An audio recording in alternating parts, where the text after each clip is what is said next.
Department of East Asian Studies. Thanks everyone for coming. I am pleased to welcome Dr. Alice Joubin, a scholar at George Washington University, whose work literally, and I know there's English professors here, so I know not to use that word often, but I'm using it now. It's actually the truth. Literally knows no bounds. So Dr. Joubin's talk today is entitled Generative AI as the Public's Shadow in Heterotopia, a talk on artificial intelligence, ChatGPT, that seeks to make the case for embracing the technology in the learning process. This is guaranteed to be an exciting lecture. And as someone on the other side of the digital divide, age-wise, I'm really excited to hear about it, although just the words AI and ChatGPT strike fear in my spine. Before I begin, I want to alert everyone to the fact that as a distinguished visitor on our campus, Dr. Joubin will be giving several lectures, or should we say, leading a variety of public activities. So this is the first one of those. Next Tuesday, she will be leading a workshop on EDI. It will be held in CSIS 160 at 4 p.m. It will be blended, so you can also sign up and see it simultaneously through Zoom.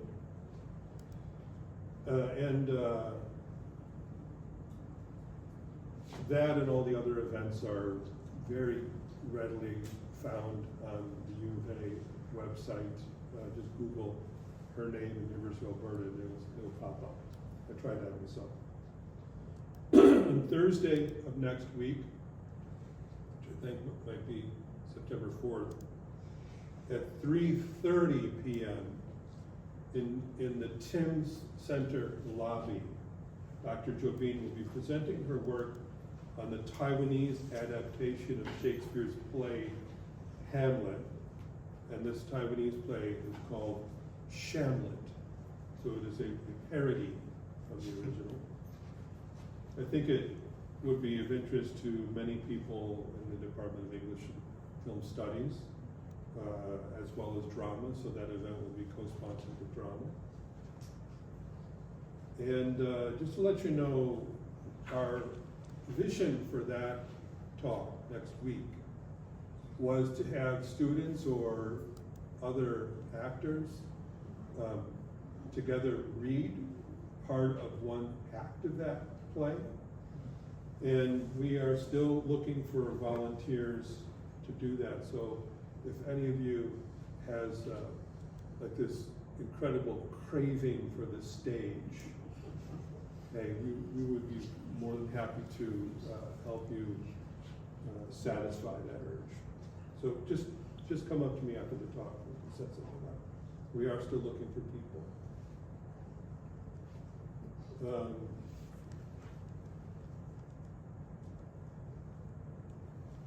I also want to acknowledge and thank the extraordinary work of our executive assistant in East Asian Studies, Linda Loiseau. Am I close? Pretty close. I was hoping for a little more than that, but not there. As well as our academic department manager, who is Cayenne Penato Ferguson. Several other staff members without whom, let's just be really serious about this here, without whom we simply could not exist as a university. Worked very hard on this project to help make it happen.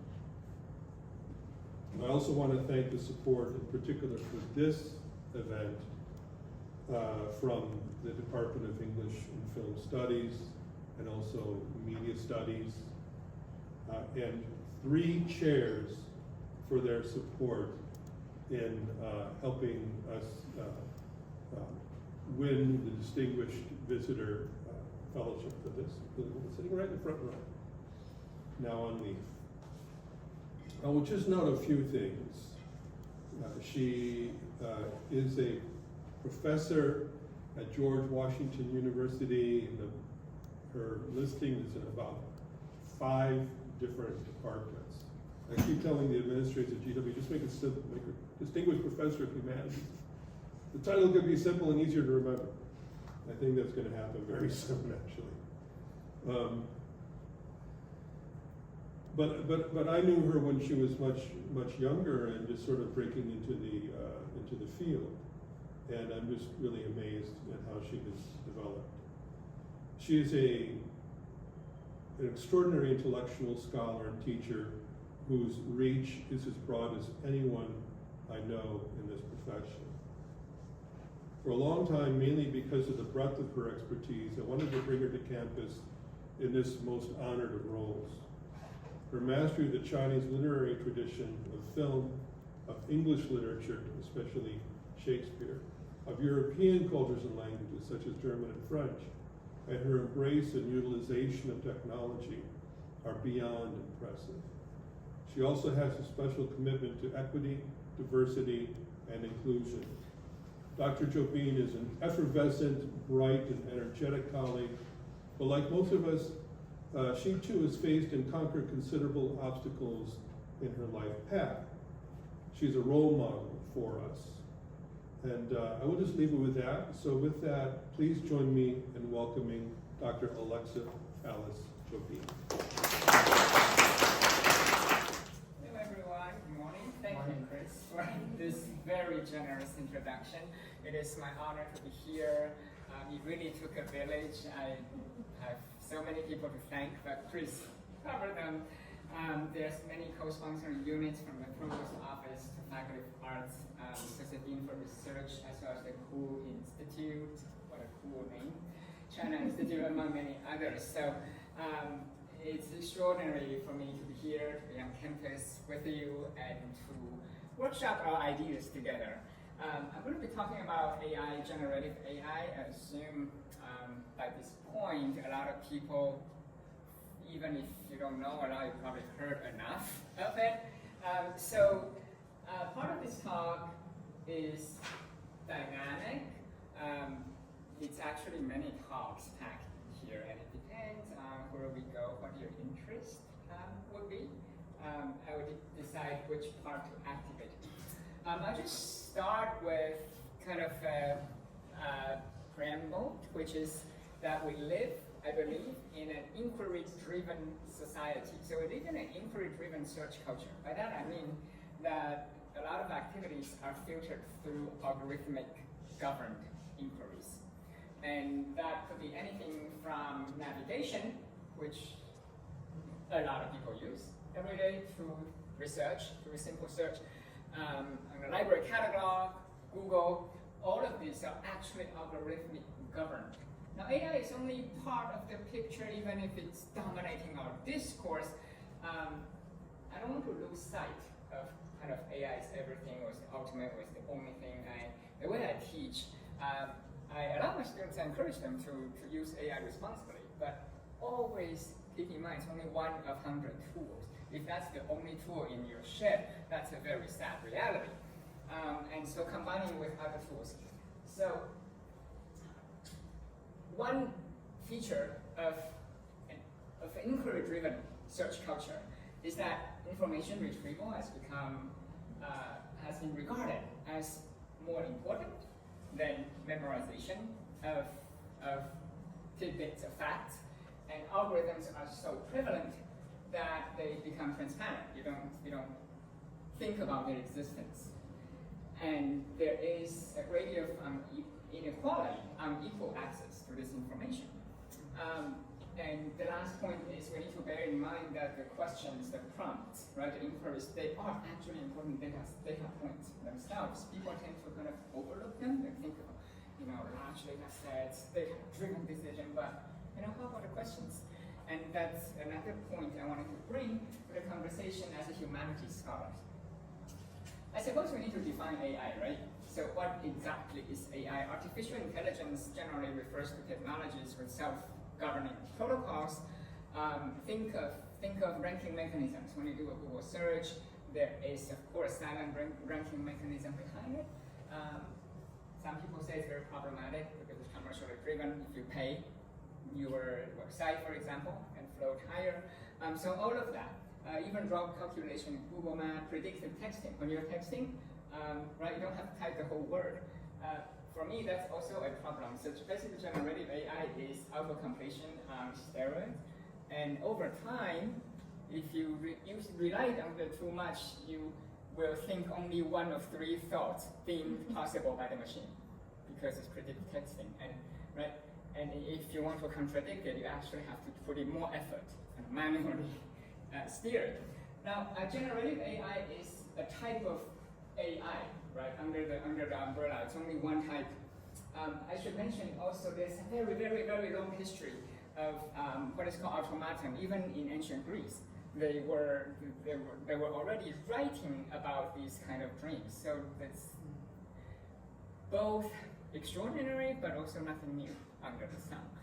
People tend to think of it only as it only started in 2022. Of course not. So generative AI refers to what they call large language models, large language machine learning models that are programmed to generate text or images that resemble the patterns in the datasets. So that is why I titled my talk, the thing is kind of the public shadow, it's our shadow. It's a blurry picture of what we have collectively said. So it's kind of a shadow. And heterotopia, for our friends in English department, it's something I borrowed from Michael Foucault. And it's basically a kind of place that evokes other places, a place that points to other places. That, for me, generative AI's output, it's like that. It's really not a thing in itself, but it's pointing somewhere else. What is the somewhere else? Well, it's the data sets, it's what the public collectively said. It's using a probabilistic model to give you a snapshot, an average, and what is the most possible, what is the most likely combination of those words. That's also one reason why, as someone who studies words, I was so fascinated when this came out. I don't think tech bros should dominate the conversation. Humanists really should have a seat at the table because we study nothing but the words, and this thing deals in words. We have actually two kind of subcategories, deterministic versus probabilistic models. So deterministic AI is less interesting. People are actually not talking that much about it, even though they've been around. So this is kind of rule-based systems. Their outputs are stable. The outcomes are based on a set of pre-established rules. Think of your email spam filters, right?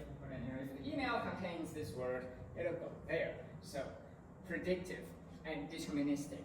Navigation software, generally from point A to point B, every time we try it, it's probably one of three possibilities. So it's very kind of preset, rule-based.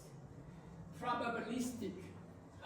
And by the way, Chris, I'm more than happy to share the slides afterwards with everyone who took time to join us today. So probabilistic, that is what we're talking about. ChatGPT, for example, these learning models that operate probabilistically. So it's basically statistics machine. Noam Chomsky, the famous linguist, has written a few pieces, given talks since 2023 about how the machine really does not engage in natural language processing, does not understand language from a linguistic point of view, right? What it understands is statistics. What's the likely next word following these words? Now, of course, humans do that to some extent, but to think of it, it's actually fascinating, just the number of statistic machines, very good at statistics. So that's the fundamental, I think, thing we need to understand. We're engaging with statistics. And so there is some randomness, but also uncertainty. For some people, that is beautiful. For a certain task, that is terrible. You would need deterministic models versus this kind of has the capacity for a bit of randomness. This is generally good for tasks that don't require precision. And so the results that it yield each time would be slightly different because it's based on probabilistic weights. And those weights would fluctuate each time it recalculates. the fascinating thing. It's not a fixed thing. The word king, the weight this time, versus the word queen, it's slightly different. It's kind of cognate, but different. And for me, that's fascinating. And I think even for humans, that's sometimes the case. If you give it the same input, each time, in instance, it will produce slightly different outputs, even if they may sound similar. Now, for me, as a person who studied theater history, that's exactly what theater is. Each night you go, yeah, it's the same place, but it's also not the same, isn't it? Because the vibe is a bit different, the audiences are different, same input, slightly different output. And there's contingency to it. So artistically, I think there's some potential to use this if you teach drama, for example. So forget about knowledge creation or fact retrieval. It's not reliable in those instances. Don't force it to do something it's not really built to do. It's like asking Michael Jordon, right, to play football. Maybe.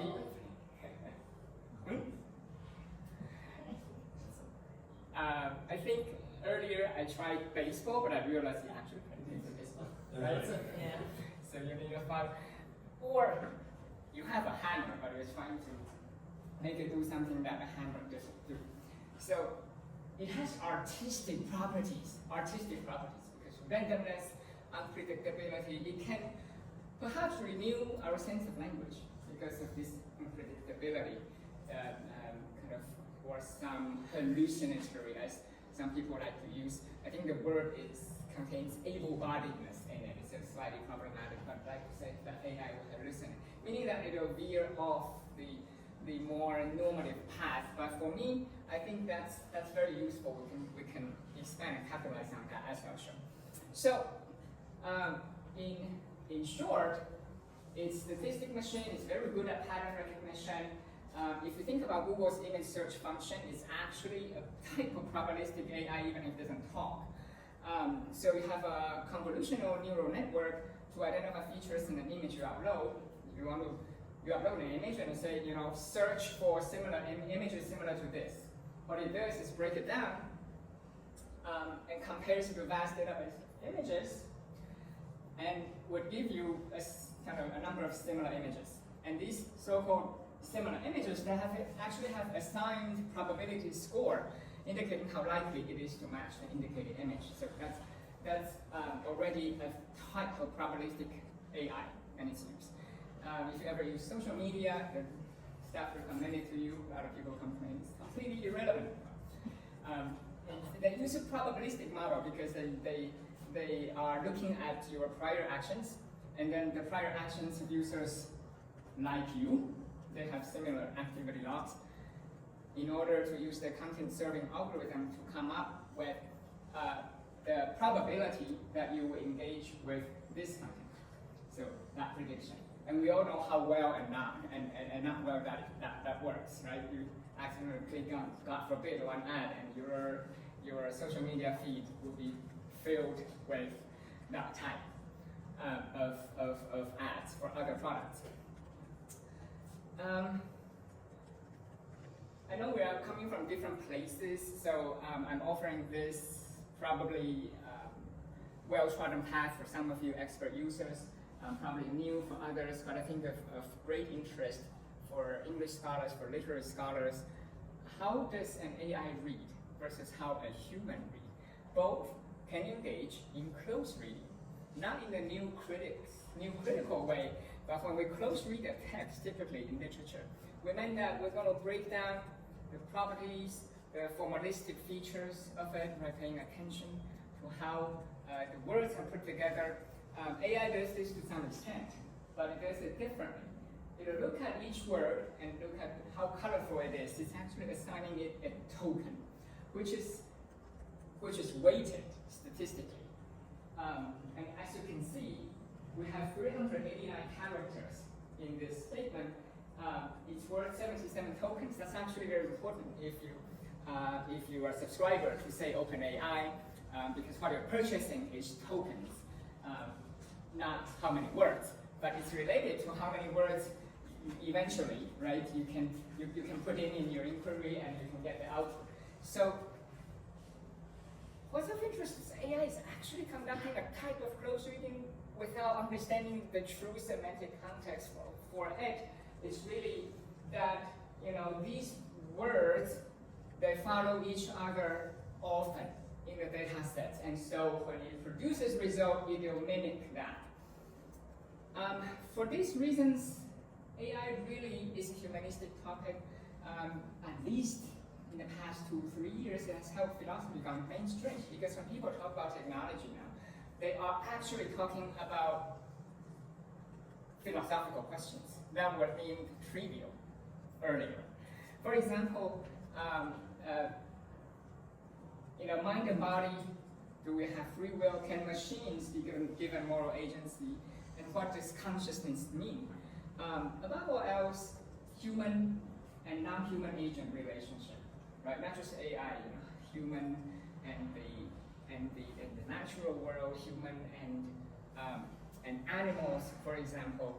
So God, human, animal, machine is only one of the many books. It's one example of this type of research. So, of course, a lot of organizations, scholarly organizations that ban ChatGPT. For example, even in science. In the science family of journals, their latest editorial policy, this has been a few years now, is that AI tools cannot be authors, and anything you submit cannot involve the use of any of these algorithmic models, including images and graphics. So it's fascinating, and it stands even today. National Endowment for the Humanities in the US, for reviewers, they actually explicitly ban the use of AI, not on the ground of trustworthiness or any of those issues, but on the ground of privacy, because if you were to use it, the applications are supposed to be confidential, and once you upload it, there's no way, that's another concern, because you can't really direct the flow. It enters the black hole with the ether, and it becomes actually the property of that company. My dream is to have my very own large language model, but that is a pipe dream. Probably first of all need building size equipment, and you need capital. That is why there are only very, very few companies who develop those and they control it. That's a separate issue we can talk about, of course. Capitalism and it even veers into freedom of speech issues. Right? If you think of how many would have, there's OpenAI, there's Meta, there are few open source models, but they're not as strong. And a lot of these are located in the US, so it's basically Anglo-American centric in outlook, in linguistic, but without LLM, nothing would run. So soon I'll talk about how I built my own AI bot with my intern this summer. It's really exciting. But the only regret is, of course, the one thing we can't have is our very own large language model to make it talk human. So we may cost the OpenAI and then try to filter and manipulate the result to make it trustworthy in the background. One problem I really have is when people talk about it, there's a lot of metaphors of humans versus machines, the evil, the rise of the machines, terminators that are going to get us. I think it's wrong. It's wrong-headed because that metaphor excuses, kind of takes the burden of responsibility off the humans who create it with biases. Right? It's a human problem, it's not a machine problem, and it's never human versus the machine, but actually humans and humans. We all know that to clean up the data set, which is the holy grail these days, right? It's very labor intensive, and how in the early days OpenAI actually outsourced a lot of the work, say, to Nigeria. There are a lot of human hours, click to red flag it, to train the model, and we don't talk about that enough. To kind of think about how this is actually humans and human, how data sets are human in origin, and so on. So we have a few ways to look at this. There are a number of theoretical models that are very useful from the humanities. I started with kind of this. The outputs are really pixelated shadow images of what we said. Think of it as a theatrical performance. Even the very word prompt, people love to say prompt engineer. That's so theatrical because actors work, they have a prompt, they're going to put on an impromptu show. So every time you interact with this model, the AI is putting on a show for an audience of one, for you. Improvised performance, it's auto-completion on stereos. It's building out of what you said. That's why the quality of prompt is so important, as many people know now, right? Because you need to give it enough cue, you're going to build off of that. It's not really answering your question. What it's doing is expanding upon and trying to complete what you started. And I think of it as aesthetic instrument rather than an instrument of reason, thanks to the randomness. Think of jazz musicians. They love inspiration. And AI could play that role because it's kind of skipping a note, surprisingly, here with a so-called hallucination. And that might be useful artistically. I'll show you some examples. And Jean Baudrillard's theory of simulacrum, the idea that there's no original anymore. Everything is simply simulated. Could be useful, as well as Michel Foucault was the theory of heterotopia. It's actually two words combined. So, hetero, the other, and topia, place, the other place, a place that contains otherness. And these are the Greek terms, the original Greek terms, how it might be different with the other, and you can pile up kind of layers of places. It'll get concrete very soon. So Foucault uses the mirror as an example. I feel like when we use AI, it's a pixelated mirror. You are looking at yourself. Mirror, mirror, tell me who is the most beautiful. So the mirror is a placeless place.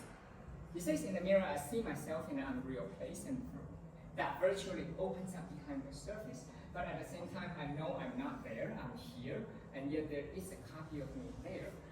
So mirror for him is very interesting as kind of heterotopia. In his example, which is addressed primarily to architectural studies, doorways are heterotopia, staircases, for example, if these places are not places where you would kind of reside, they take you somewhere. So that's kind of a more concrete example. I generated this with DALL-E 2, there's DALL-E 3 now, of course, to illustrate this idea, right? When you use AI, what happens? Standing in front of a pixelated mirror image of yourself. And I believe this understanding is very useful, especially in terms of undergraduate teaching. Students tend to think of AI as a godlike machine source of knowledge, but if you realize it's actually a type of heterotopic pixelated mirror, you might change your view and how you use it, how you interact with it. More quote from Foucault, the heterotopia has the power to juxtapose in a single real place several places, several emplacements that are in themselves incompatible. That is also key. They don't have to be in harmony, right? When I engage with films, when I think about theatrical performance, that's exactly what happens, because very well, they may depict several places that contradict with each other. Maybe they depict a fictional universe that contradicts with ours. And so he even touches on theater toward the end. He says that theater brings onto the rectangle of the stage a series of places that are alien to one another. So if you have a device, cell phone, laptop, you can follow along, and that is my link. Critical-theory.info. One of the courses I regularly teach is critical theory.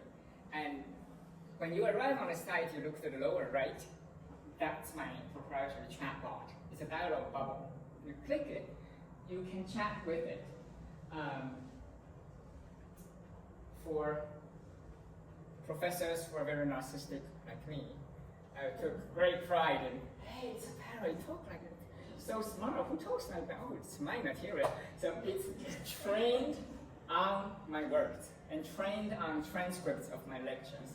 And so it basically regurgitates what I've said, but on different levels, taking a cue from how you frame the question. So you can guess the student's level and you frame the information kind of to match that level. It's also multilingual. It is completely free and open access.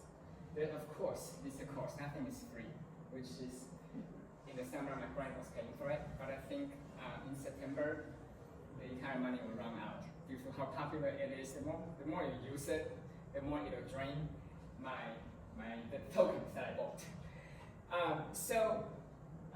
I went through a lot of beta testing and had students help me be beta tested to red flag it in order to build very, very elaborate behind the scene boundary setting so that it will draw strictly only from the data set that it trained on. The data set is the open access textbook called criticaltheory.info. So it's a textbook, but it has an AI teaching assistant stacked onto it. For introverts, students who feel like, that must be a stupid question. It's a great resource, it's anonymous, and, it's non-judgmental. In the middle of the night, I couldn't answer questions, but it can. And I trained it on my syllabus as well. So the dreadful, as we all know, it is on the syllabus, we don't have that anymore, because you just go there and it will patiently repeat however many times it's needed. I have a couple of magical words, or boundary setting words in the prompt, and if you use those words, you'll get the best results. The words would be, according to Professor Joubin, or according to this course, or in the syllabus. So you're basically telling it where to look, and it'll draw it out for you, or according to the chapter on critical race theory. So these are the magical words that would kind of drive very precise results. As it answers, I always have a button here floating, contact me. So that's kind of a fail-safe in case it goes cuckoo one day, say something. I try to rein it in, control a lot, but of course there's always the 1% chance I'm wrong. I don't know how it'll act. One day you can, if you feel like that's a bit off, are you sure? You can just click that and contact me instead. So I define trustworthiness. Why is my AI bot kind of trustworthy? I follow the National Institute of Standards and Technologies, NSIT's 4 pillars. Explainability, interpretability, accountability, transparency. So it's completely transparent. I lay out, as you see on my site, if you click on the about section, the whole operation is laid bare. There's no mystery. It's a magician in a box. So in terms of explainability, interpretability, we meet the standards of trustworthiness. I tell you exactly what data sets it's trained on, how it's trained, and how I manipulate it in the background. So that's the link to the full explanation, and it's completely transparent.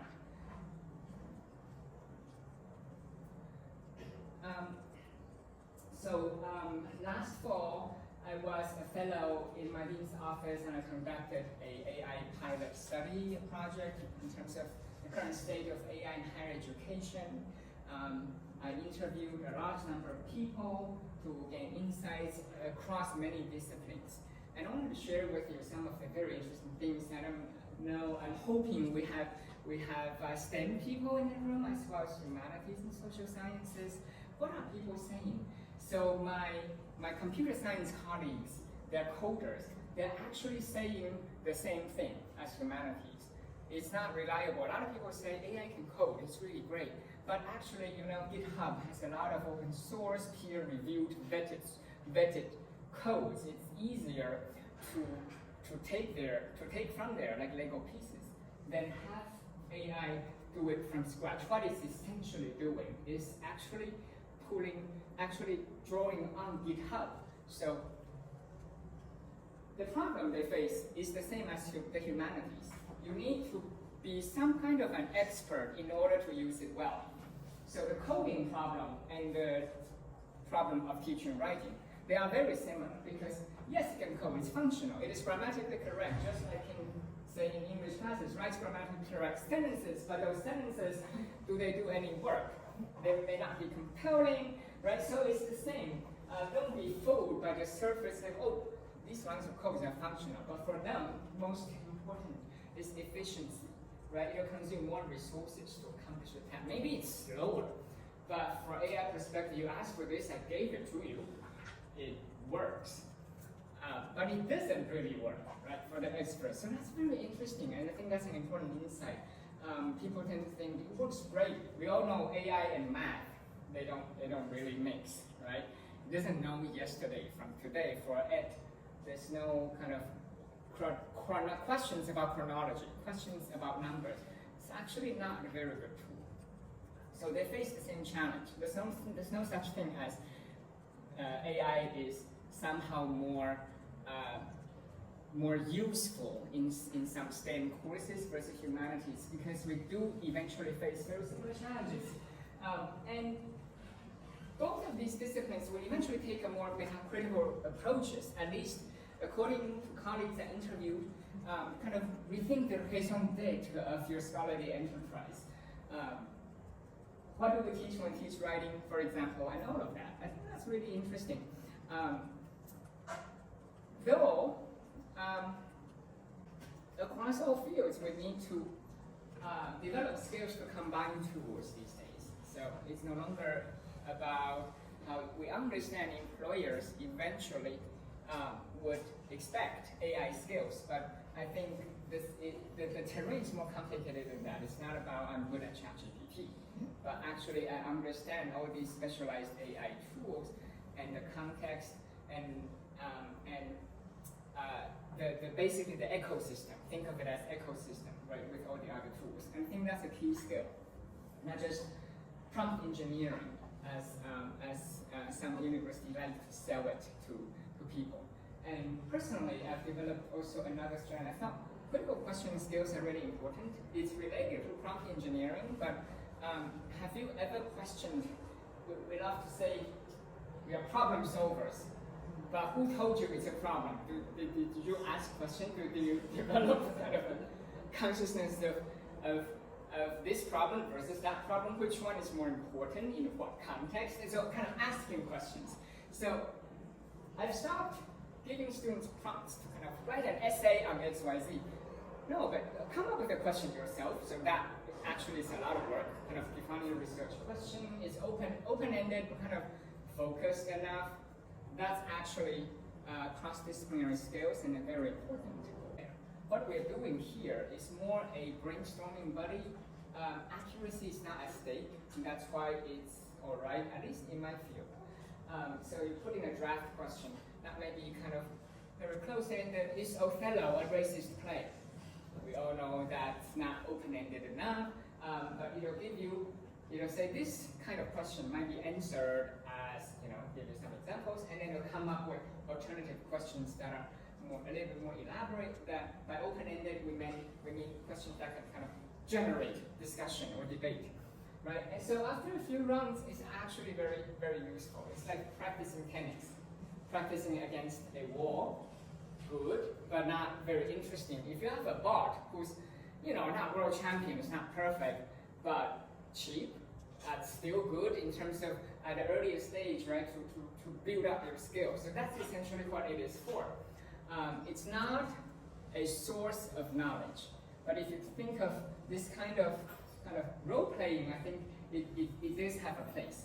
When I teach Romeo and Juliet, well, what if we play it out? What if we write a very elaborate prompt with specifically essentially explaining what kind of person Romeo is? And you can play Juliet and play Romeo, and we're going to have a conversation. So in fiction, in drama education, it has certain roles to play. Rather than telling you the interpretations of Shakespeare in the 17th century, I wouldn't go anywhere near that, right? But for this kind of artistic exercise, that's artistic elements to it. So I'm going to stop here. I'm sure you have a lot of questions and comments.